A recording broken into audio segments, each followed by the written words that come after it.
Hi everyone. Thank you for joining me again. My name is Carol. This video is to share a message with you that I received a couple of weeks ago. I haven't shared it sooner because it's a little bit out there, and even though I do the psychic thing and channel and energy work, etc., I've had so many experiences, I still like to be grounded. And so when I get these messages that are a little bit out there, it takes me a while to fully incorporate them and become comfortable with them enough to share with all of you. So I'm just going to share this message with you and take away what is useful and let the rest of it go. So it is, I did not ask a specific question, but I could feel them there waiting to talk. And I knew it was going to be a long one, so I sat down with my laptop and did my little typing thing instead of writing. So bear with me, it will all make sense. As before was told to you, there have been other times where these changes or shifts took place, but they were not upon this planet Earth. They were for beings in other star systems. They did not fare as well as we had hoped, and those who were ready went on to claim their crown of glory within God's grace, as the others in the world were sent into deeper despair. The ones that we speak of, the ones that were transitioned from other planets, were many. However, they did not meet the required number, so our numbers in turn were lessened.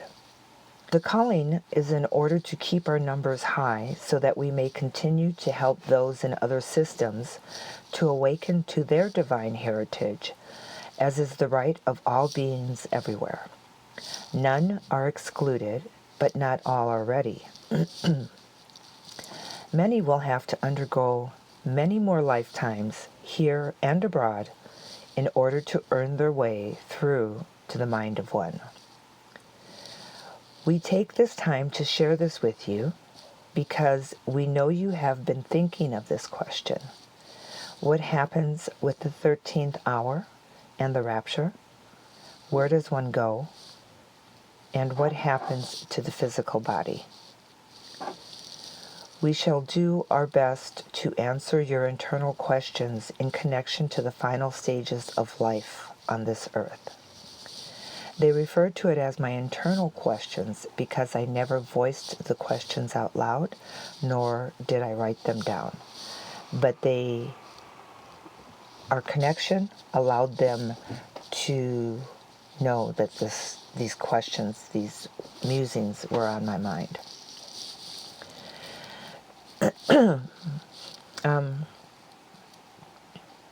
The rapture, or 13th hour, is a translation of your being into one that is more suitable for travel and understanding in a universal manner. These things will sound like fiction to your now mind. Allow it to be so, and it will be easier to hear our voice. So the instruction was for me, and I guess as well for you, but it was for me because I had already begun to think, wow, this is really weird. And so they instructed me, just think of it as a story, like a bedtime story that they were telling me, so that my little mind, the way that humans think, would not interfere with the message coming through and thereby stopping or eliminating some of the message. Your human form will still be available to inhabit when it is necessary to enter into a form. Translation is exactly what it sounds like. The form translates from one energetic design into another. In this case, it is not feasible to wear a human body on the ships. Thus, the design that you now inhabit is set aside until it is needed. This will all make more sense as you move closer to the final hour and the translation. So, just a heads up, not everybody is going to translate. Even those who are ready to translate may not translate. It's free will. It's up to everybody to choose whether or not they want to. Those who translate in broken human bodies will be able to fix or fine-tune those bodies before they are set aside. Thus, when they are needed, they will be a comfortable fit. So yes, you will leave in your current human form, but you will not remain in it during the entirety of this new journey. There is no need for it while you journey with us throughout the universe. Your current consciousness will also remain intact. Thus, it is imperative that one has learned detachment and discernment. Your current memories will be accessible to you much in the same way that they are now accessible. You pick and choose what you desire to remember and thereby relive to keep the lessons alive within yourself and to be shared with all members of the crew. This is how we learn from each other, and it is why we choose carefully who will translate to be with us. If we were not careful in our choosing, we would run the risk of bringing aboard a being who will remember mainly the pain and the strife of their human lives. The sadness, the guilt would be felt by all aboard our craft, and therefore send the entire community into chaos.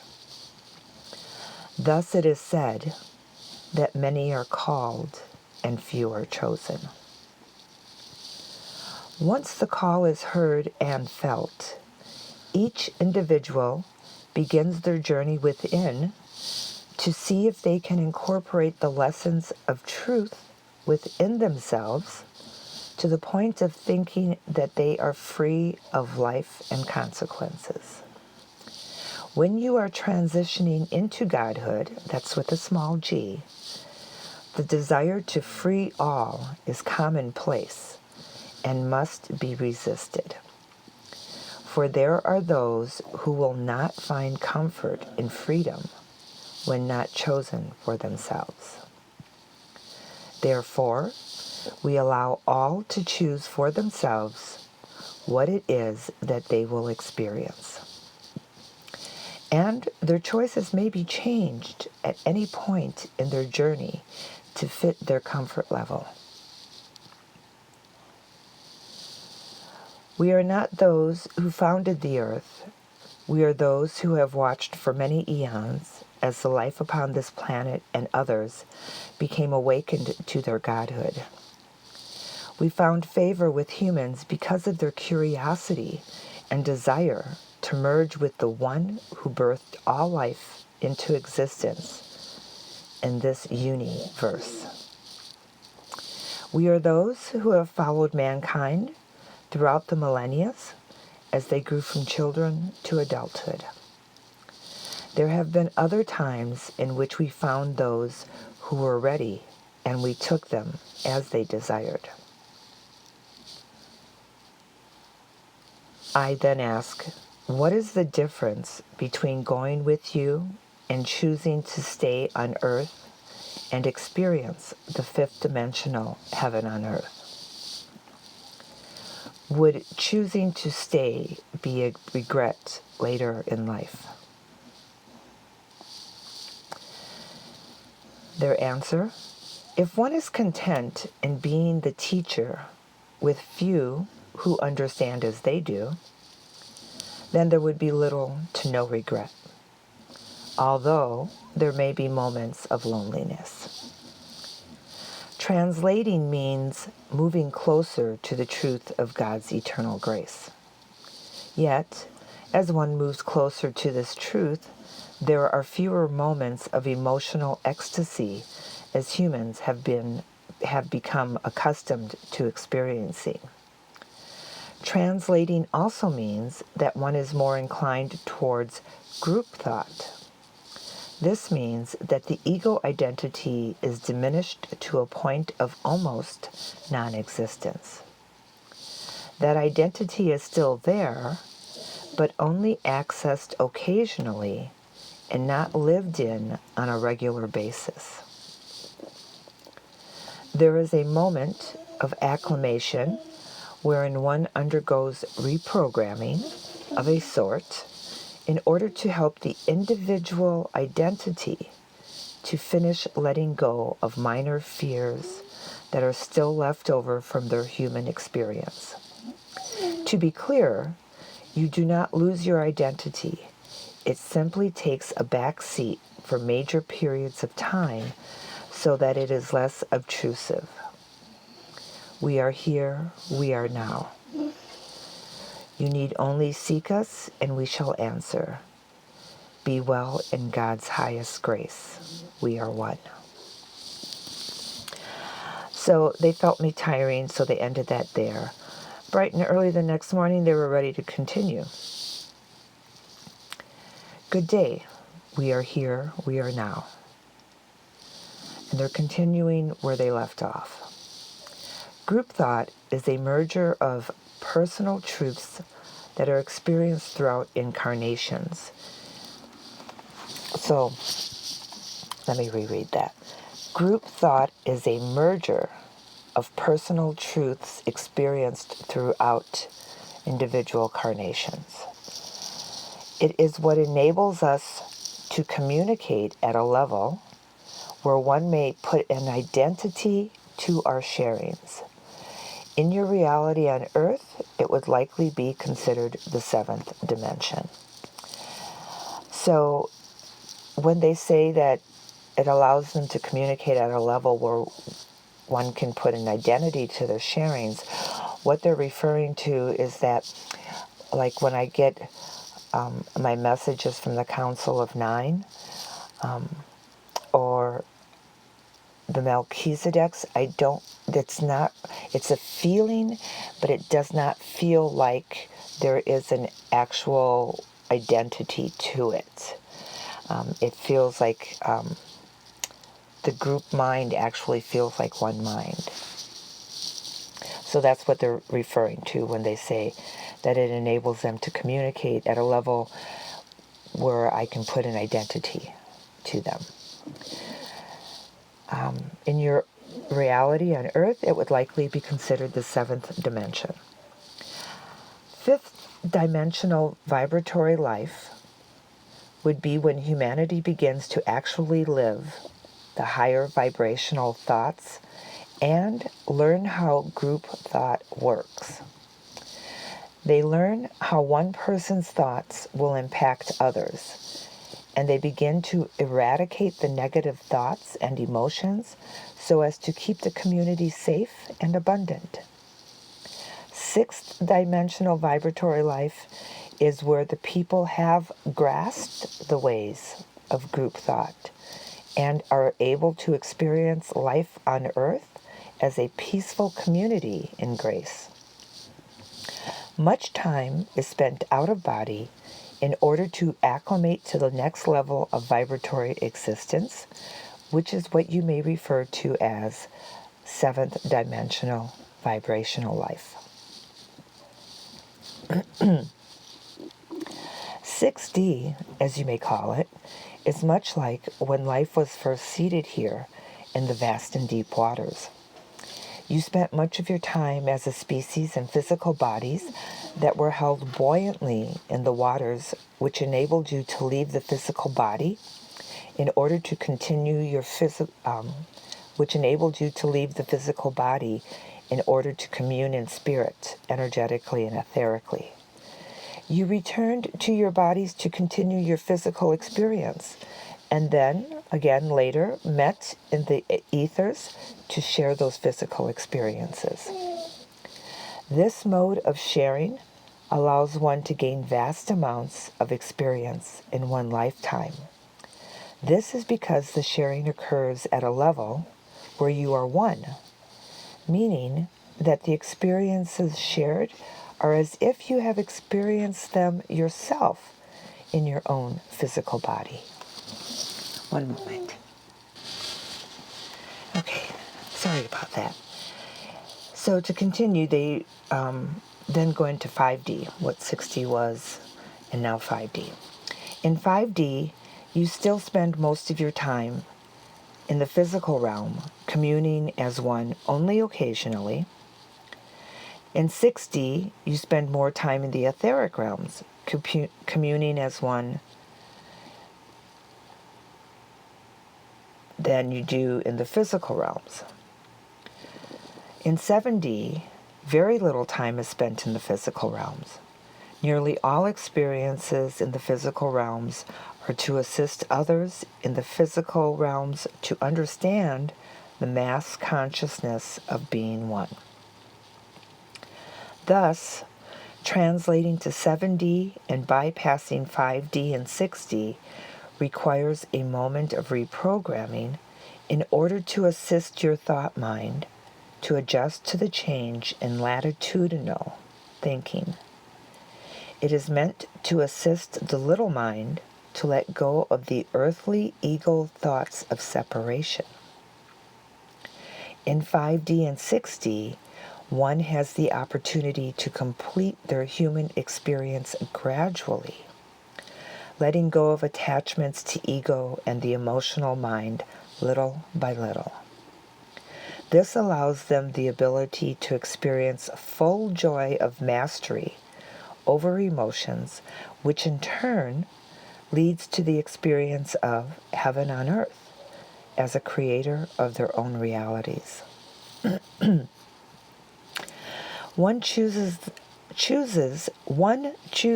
jump to 7D because they have experienced the union of self with self.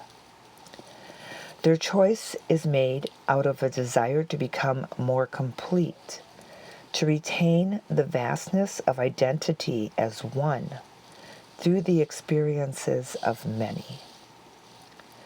Those who choose the jump to 7D have experienced the truth of thoughts in connection to the oneness of all beings everywhere, and thus their desire for translation supersedes any human desire that ego may have to experience life on earth as a master of their own reality. Some may have a harder time of letting go of ego-based emotional attachments, and thus the reprogramming may take longer to complete, but all are essential to the remaining thoughts of one in our dimensional experience of becoming. Thus, we have sought out many times those who are ready for translation. Yes, we may be referred to as interdimensional time travelers. Those who do not translate at the 13th hour or the moment of the rapture are those who have either chosen to remain and experience life as a master of their reality and to teach others the way, or those who have not yet learned non-attachment to the extent needed in order to successfully assimilate into our seventh dimensional existence. Let it be known that attachment is an ego-based experience and is emotionally driven by each individual expression. The way in which each expression will work towards non-attachment will be through the experience of joy. Joy is the highest emotional experience that humans may attain in order to reach and understand the grace of truth in a non-physical experience. Once true joy is experienced, it becomes easier to let go of the attachments that ego has on emotional experiences. There are those who have learned this and yet still desire to remain on earth and experience true mastery of self in recreating their realities with others who are of like mind and heart. They choose this because they are in acceptance that they will reincarnate and will live full lives as truth seekers and masterful creators and teachers to those who will be born into the higher dimensions of awareness. Many souls have yet to be born into higher awareness and are awaiting the moment of transition to complete so that they may have their awakening in truth's design. They will come together to create their heaven on earth, and it shall indeed be glorious to behold. But there are those who have grown tired of earthly incarnations and the veil of forgetfulness that comes with life as a physical identity on this planet. They are the ones that shall translate with us after the transition has completed. They shall taste the successful birth of a new thought connection that will lead humanity to their heaven on earth, and that shall fulfill them enough to be able to continue on into the seventh dimensional expression of self. We are here, we are one. So, okay, this video is one of my longest videos for sure. If you have any questions on that, please comment and I will answer as soon as I can. And if there are enough questions, I will try to do a video on those questions to answer those for you. So, yeah, so the reason why all of that has been on my mind, I've never asked those questions. I'm very happy, very appreciative that they volunteered that information, that they could feel it swirling around inside of me and give me some clarity on it.